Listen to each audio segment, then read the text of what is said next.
C'est ce qui s'est passé avec Narshon Ben Aminadav, c'est que... Mais si en plus il n'y a plus de mémoire, là, je suis foutue. Hein. Ah, il est fort, ça reprend. Non, c'est bon. C'est exactement ce qui s'est passé avec Narshon Ben Aminadav. Il s'est dit, j'ai les Égyptiens d'un côté, j'ai Eretz Israël de l'autre, mais il ne savait pas où on allait, j'ai la mer de l'autre, des vagues, le Bélieu dit de 1800 mètres de haut. On fait quoi? Il dit, c'est pas possible que Hachem, il m'ait fait vivre tout ça pour ramener en Égypte. Il y a sortir d'Égypte et sortir l'Égypte de nous. Parfois, on peut sortir d'Égypte, mais on n'a pas fait sortir l'Égypte de nous. Il y a Tsanou, le Mitzraïm, mais nous, ce qu'on doit faire, c'est la Tzed Mitzraïm. On doit sortir l'Égypte de nous. L'Égypte de nous, c'est quoi? Les Mounot Makbilot, toutes les croyances limitantes. Je peux pas, je suis pas capable, ma mère, mon père, ma grand-mère, à l'école, ma Théouda, qu'est-ce qu'ils m'ont dit dans mon bulletin? Je le dis toujours et je le raconte, d'ailleurs c'est tout le début de mon livre, parce qu'il y a des biographies où j'explique qu'on me disait que je ne savais pas parler, je ne savais pas m'exprimer, je ne savais pas écrire. D'accord? C'est l'endroit où j'ai percé le plus, c'est justement dans ça. Et je vous montre mes théodotes de l'école, peut mieux faire, ne sait pas parler, ne sait pas t'exprimer, ne sait pas... Et bien, après, c'est toi, qu'est-ce que tu es maintenant? Quand il y a un Esh Boer, c'est le feu de Rabbi Shimon, justement, qu'on a tous le feu de Rabbi Shimon à l'intérieur de nous, parce qu'on est toutes venues amener une lumière. Maintenant, le feu, il peut faire des dégâts, il peut faire des incendies, et le feu, il éclaire aussi, il peut faire des choses exceptionnelles. Donc, en vrai, le même feu qu'à l'intérieur de moi, si je ne le laisse pas brûler, si je ne le laisse pas s'exprimer, il me brûle de l'intérieur. Si je le laisse exprimer, il éclaire de l'extérieur. Donc, qu'est-ce que je fais avec ce feu-là? Et en vrai, on dit de quelle manière on doit servir à Kadosh Baruch Hu, qui est Esh, comme une flamme, comme un feu. Kavana, qui est Esh, Kavana, avec beaucoup d'intention. Ahava, avec beaucoup d'amour. Shin, avec beaucoup de simcha, avec beaucoup de joie. C'est comme ça qu'on doit servir Hachem. Donc si j'ai un domaine de ma vie où je fais des choses, j'ai pas de kavana, j'ai pas d'intention, tout me saoule, je supporte plus, j'ai pas d'amour dans ce que je fais, et j'ai pas de joie de vivre dans ce que je fais, Kadosh Baruch Hu dit, ce feu, au lieu d'éclairer, il est en train de détruire de l'intérieur.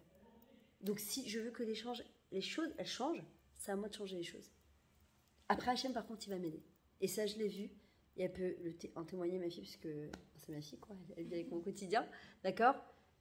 Chaque fois que j'ai voulu faire un changement, d'abord, tu as la peur au ventre. Elle m'a la saute. Tu as la peur au ventre. Tu te rends comme ça, parce que tu n'as aucune, aucune certitude. Voilà, aucune certitude des résultats. Aucune. Personne ne te promet rien du tout. Tu peux prendre le meilleur avocat de la Terre. Il peut dire ce qu'il veut, c'est Hachem qui décide. Tu peux prendre le meilleur banquier pour investir tes trucs. Personne ne te garantit pas qu'il va y avoir un crash boursier. Tu peux prendre le meilleur investisseur de trucs, le meilleur, même les rabbinim, avec tout le cas. Tu peux aller voir un rave, c'est pas Dieu. Un rave, c'est pas Dieu. Moi, quand j'appelle mon rave, le rave Mordechai Yatia, d'accord, qui est un Mekoubal, chaque fois que je l'ai appelé, pour n'importe quoi, il me dit Anilo Akadosh Baruch Hu, Tiftechi Sefer Teilim, et lit tout le livre de Teilim Beretzev. Moi, il me demande chaque fois de lire tout le livre de Teilim Beretzev, en tout, d'un coup, sans m'arrêter. Il m'a dit, et demande une Yeshua Kadosh Baruch Hu. Et c'est ce que je fais chaque fois. Enfin, moi, il me demande de tout lire. Le mieux, c'est de tout lire d'un coup, sans s'arrêter. Il me dit, sauf pour aller aux toilettes ou boire. Ou... Voilà, c'est long. Mais bon, après, j'ai beaucoup d'Yeshua comme ça. Il me dit, je suis pas à Kadosh Baruch Hu. Et j'aime parce qu'il y a beaucoup d'anava. Et pourtant, c'est un gadol. Je peux vous dire, c'est un gadol. Je peux lui demander une bracha. Mais en vrai, il y a Enon Milvado, il n'y a rien, il n'y a que Kadosh Baruch Hu. Je veux faire des changements, Hachem me dit, je t'aiderai dans tes changements. Le premier pas, c'est toi qui devras le faire. Donc aujourd'hui, je dois me poser et me dire, attends 2 secondes. On va passer encore un Shavuot. Super, c'est le même que l'année dernière. C'est le même truc, sur Internet, on va se faire, mais Ron, Yesh Rabbi Shimon, on va chanter autour du feu, on va truquer, on va arriver à Shavuot, on mange du lait, on mange de la viande, c'est quoi la lacha, c'est quoi la mitzvah, on va recevoir Matan Torah, le même discours tous les ans. 2 secondes, je vais recevoir la Torah.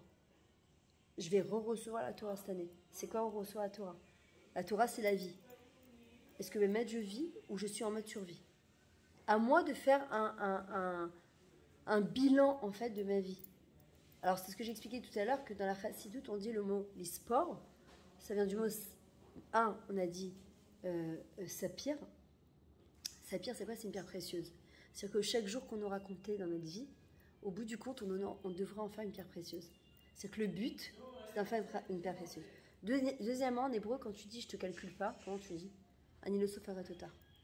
Lo sofara tota. Mais en vrai, parfois, parce que on a des rendez-vous hyper importants, on va arriver à l'heure. Pourquoi? Parce que c'est super important. Rendez-vous de travail, rendez-vous de médecin, rendez-vous avec le directeur d'une école, rendez-vous de... on est hyper au rendez-vous. Pourquoi? Parce que Rachouv là nous. Et parfois, nous, on fait des choix. Et on se dit, alors là, à partir de demain, c'est fini. Bon, ma vie, elle change. Tu te lèves le matin, tu te dis, bon, on verra demain. Ah, je suis fatiguée encore un quart d'heure. Bon, on verra après demain. Pourquoi? Anilo Rachouva, moi, je suis pas assez importante pour moi.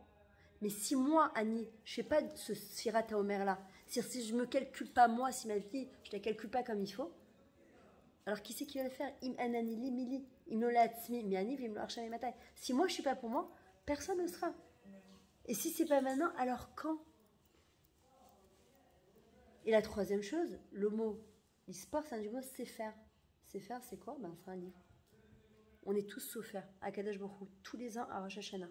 Il nous donne un livre de 365 pages. Oui, 305 pages blanches. Les gens ils disent ouais, mais Rosh Hashanah, Hachem, il a déjà décidé ce qu'elle est dans ma... Ouais, mais il ne nous l'a pas dit. Hein. On ne sait pas ce qu'il va avoir. Oui, il y a marqué à Rosh Hashanah que, mais personne ne sait en vrai concrètement. On le sait en général à la fin de l'année d'après. Si on est encore là, mais se rattacher jusqu'à 20 ans. En général, personne ne sait ce qui va se passer tout le long de l'année. Hachem, il dit ok, je vous donne un livre. C'est vous qui êtes souffert. C'est vous qui allez l'écrire. C'est vous qui écrivez. C'est vous qui écrivez. Qu'est-ce qu'on veut écrire dans ce livre-là? De quoi on veut qui parle? Je suis en train d'écrire le deuxième. J'ai beaucoup de retard d'ailleurs. Parce que j'ai eu un changement en fait dans ma tête de trucs. C'est comme celui quand je l'écris. J'ai mis beaucoup de temps à l'écrire. Puis un jour, je me suis arrêtée. J'ai dit stop, je le finis. C'était pendant le Corona. J'ai dit je le termine. Grâce à Sarah Bichit, je sais pas si vous savez, elle écrit des livres aussi. Elle m'a un peu boostée. Et puis je me suis promis que je finirais le livre en une semaine. Je l'ai terminé en une semaine. Le jeudi, je n'avais pas bougé mon bureau. Du matin au soir, je l'ai complètement finalisé. Je l'ai donné, bon après, en voilà rectifié, nana. Mais je m'étais dit, au moins, je finis le Tochen, tout ce qui est à l'intérieur. Et en vrai, Hachem, il dit, c'est pareil. C'est quoi le début et la fin de ton livre, en fait? Il va avoir écrit quoi? C'est quoi ton projet de vie? Qu'est-ce que ce Manishtana Laila Azé, Mikola Laila, c'est-à-dire que, mais ta vie, en fait, qu'est-ce qu'elle diffère des vies des autres? Est-ce que je suis encore une parmi 7 milliards d'êtres humains? Ou je vais apporter un petit peu... Est-ce que ma vie, elle va avoir quelque chose de shoné? Manishtana, Rosh Hashanah, c'est du mot shoné.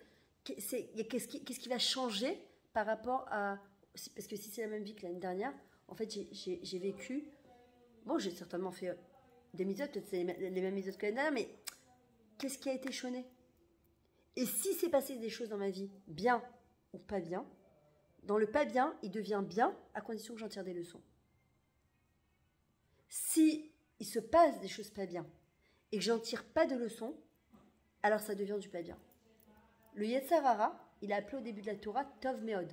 Comment le Yetzer Hara, il a appelé Tov Meod, pas seulement Tov bien, Tov Meod, il est très bien. Parce que si ce Yetzer Hara, c'est en même temps notre Yetzer Hara, mais en même temps notre coach de vie. Grâce à lui, on grandit. Et il y a d'ailleurs une lettre que j'adore qui dit « J'en ai marre de me battre avec des gens au premier riz qui tombent et qui ne se relèvent pas. » Tomber, c'est normal. Mais est-ce qu'on se relève? Sheva Ipol Tzadik Vekam, le Tzadik il tombe 7 fois, mais il se relève aussi 7 fois. Et le Tzadik il est appelé Tzadik pas quand il est en haut, quand il est en bas. Et qui fait tout pour se relever. Parce que quand on tombe et quand on se relève, on doit jamais oublier que quand on se relève, on prend des gens avec nous. D'ailleurs, c'est la fameuse histoire de Hillel et Shammai. Quand ce fameux non-juif qui est parti voir Shammai, il lui a dit « Je veux que tu m'apprennes la Torah sur un pied ». Il a dit « Va voir Hillel ». Il n'a même pas calculé. Donc il est parti voir Hillel. Hillel lui a dit « Si tu es prêt à Ve'afta l'eracha kamocha, à accomplir cette mitzvah, alors je t'apprends la Torah sur un pied ». On dit « Ma Kisher, c'est quoi cette réponse ?» Il lui dit « Tu sais pourquoi tu as besoin et tu as une envie de te convertir? Parce qu'il y a un juif qui est tombé très bas et qui a tout fait pour se relever. Et quand il s'est relevé, il a pris avec lui des neshamot. Ve'afta l'eracha kamocha, tu aimeras ton prochain comme toi-même. Ça veut dire quoi? Quand je tombe, quand j'ai fait quelque chose de pas bien, quand j'ai fait une avéra, quand j'ai l'impression de passer à côté de ma vie et que je me rends compte que je réalise ça et que je vais puiser à l'intérieur de moi des forces pour me relever, Ve'afta l'eracha kamocha, tu aimeras ton prochain comme toi-même. Si j'ai la kavana, écoutez bien ce que je dis parce que c'est extraordinaire. et ça donne une force de se relever. Moi, je sais que par exemple, toutes les épreuves qu'Hachem m'a envoyées, je savais que c'était pas que pour moi. Donc ça m'a donné la force de les surmonter. Je me disais, Myriam, il faut que tu trouves des réponses, il faut que tu trouves des forces, parce que tu vas devoir enseigner, tu vas devoir aider d'autres personnes, tu vas devoir, parce que en faisant ce travail-là, comme on est tous à Révim Zelazé, on est tous, c'est comme une cherchérette, c'est comme un collier de perles, t'es pas seul en fait, il y a derrière toi et devant toi. Si tu n'avances pas, tu bloques celui qui est derrière toi. Quand tu avances, tu permets à des milliers de personnes d'avancer. On doit comprendre ça. Donc en vrai, quand tu comprends ça, que tu te dis, moi j'ai cette conscience de ça, que quand je vais tomber, c'est parce qu'Hachem, il a besoin qu'il y ait un autre juif qui n'a pas les forces, qui ne sait même pas, peut-être combien de fois de gens qui ne savent même pas qu'ils sont juifs, qui ne savent même pas ce que c'est mot d'année, ou qui savent qu'ils sont juifs, mais comme ils savent qu'ils sont français ou américains, c'est l'homme d'Aber là, mais ça a une connotation qui est très lointaine pour eux, être juif. Ok, et quand ces personnes-là, comme des personnes comme nous, quand on tombe et qu'on va lutter pour se relever et tirer des conclusions de ça, on comprend que, en fait, en remontant, on ne remonte pas tout seul. On remonte avec d'autres personnes. On a pris des neshamot avec nous. D'ailleurs, je le dis très souvent dans les cours, c'est un truc qui est aussi très grand. C'est quand, par exemple, alors, on est en train de faire ce cours de Torah. On est un nombre de personnes qu'on est. Celles qui devaient être là, elles devaient être là. Celles qui ne sont pas là, bah, elles ne sont pas là. Elles reverront sur... Et quand on écoute ce cours de Torah, on peut se dire, je l'ai écouté pour moi, je pars, je tire mes conclusions, ça m'a parlé, ça m'a parlé, etc. Ou bien, il y a un autre niveau qui est encore plus exceptionnel. Demain, vous rencontrez quelqu'un, par exemple, vous vous dites, ah là là, enfin, j'espère qu'on va dire ça, c'était bien, dommage, t'es bien. Ou bien, t'as rien raté. Oh, heureusement que t'es pas venu avec son Facebook qui marchait pas, son toute sa connexion. Et en fait, de dire, voilà, regarde, moi, ce que j'ai tiré du cours, je te le retransmets. Et se dire, par exemple, voilà, dans ce cours-là, on inclut tout le Israël. C'est-à-dire que tous ceux qui n'ont pas pu venir et tous ceux qui sont dispersés de manière internationale, on les inclut dans ce cours-là. On a juste cette kavana-là. Quand tu te couvres la tête, quand tu vas allumer tes bougies de Shabbat, quand tu vas au mikvé, quand tu fais ta frachatrala, quand tu vas faire ta tfila, quand tu luttes pour être sanoua, quand tu... Chaque fois, tu dis Beshem Kol Israël, au nom de tout Israël. On a fait juste ça. Beshem Kol Israël. Je vais faire ça. Quand on arrive à 120 ans, le Harizal il dit c'est tellement gadol de faire ça. C'est vraiment Va'afta l'eracha kamocha. Si je pense pas à ma Torah. Moi j'ai le srout de connaître ça, mais il y a des gens qui savent pas ce que c'est. Mais par contre, je peux donner le srout, j'ai pas besoin de faire des cours pour autant. Pas tout le monde ne peut faire des cours de Torah, pas tout le monde est Chabad pour remettre des téfilines et distribuer des bougies de Shabbat dans la rue. Mais par contre, je peux, juste par la kavana, inclure en disant à Kadosh Baruch Hu, voilà, j'inclus dans ma mitzvah tous tes enfants. J'arrive à 120 ans, Hachem va dire voilà, grâce à elle, là-bas, elle, tu vois, grâce à toi, elle, là-bas en Guadeloupe, elle a fait tchouva. Mais j'ai jamais pris l'avion en Guadeloupe, je sais même pas qui c'est, je la connais pas, la brute. Elle dit oui, mais quand tu as rentré Bechavana, mes enfants dedans, ta kavana, en fait, elle passe la route, elle a voyagé en Guadeloupe de manière virtuelle et elle a donné la force à ce juif-là. Et c'est extraordinaire quand on pense en